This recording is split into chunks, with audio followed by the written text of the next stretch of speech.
Aláròyé máa wí o. Mo máa dá owó ìrànwọ́ orí epo bẹntiróòlù padà bí wọ́n bá dìbò fún mi lọ́dún 2027 – Atiku Abubakar.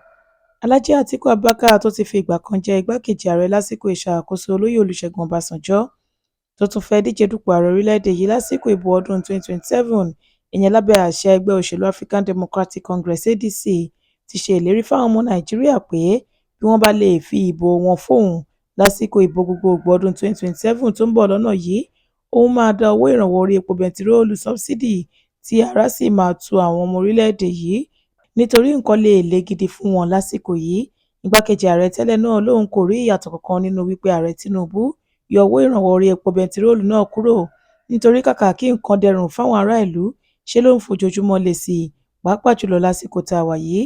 Aláròyé gbọ́ wípé ṣáájú àkókò tí wọ́n dìbò sípò ààrẹ orílẹ̀-èdè yìí lọ́dún 2023, Alhaji Atiku Abubakar wà lára àwọn olóṣèlú jàǹkànjàǹkàn lórílẹ̀-èdè yìí tí wọ́n láwọn náà máa yọ owó ìrànwọ́ lórí epo bẹntiróòlù kúrò nítorí tí wọ́n sọ wípé ṣe làwọn oníṣòwò kan ń lo kinní ọ̀hún láti jí owó ìjọba kó ni. Atiku ní lóòótọ́ ni mo fara mọ́ ọ tẹ́lẹ̀ pé kí wọ́n yọ owó ìrànwọ́ orí epo bẹntiróòlù náà kúrò, ṣùgbọ́n látìgbà tí wọ́n ti yọ kúrò báyìí, níbo gan-an làwọn owó tí wọ́n láwọn ń tọ́jú yìí wà?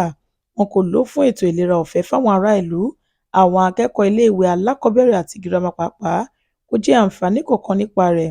Bẹ́ẹ̀ ni kò sí ètò ààbò gidi nílùú, ṣe ni gbogbo nǹkan dàjúrú bí ẹsẹ̀ télọ̀ fúnjọba àpapọ̀.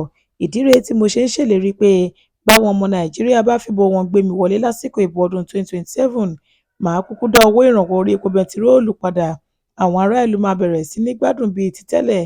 Gbogbo ẹni tó bá jí owó ìrànwọ́ orí epo bẹntiróòlù gbọdọ̀ dá a padà ni. Bẹ́ ò bá gbàgbé, gbàrà tí wọ́n ṣe ìbúra wọlé fún ààrẹ Tinubu ní gbàgede Eagle Square nílùú Àbújá nínú oṣù karùn-ún ọdún 2023 ni ààrẹ ti kéde pé ìjọba òun kò ní sanwó ìrànwọ́ lórí epo bẹntiróòlù fáwọn oníṣòwò tí wọ́n ń gbé epo wá sílùú.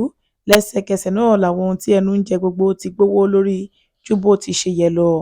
Agbára káká làwọn mẹ̀kúnnù fi ń rọ́wọ́ mú lọ sẹ́nu nítorí tí nǹkan kọjá bẹ́ẹ̀ fún wọn.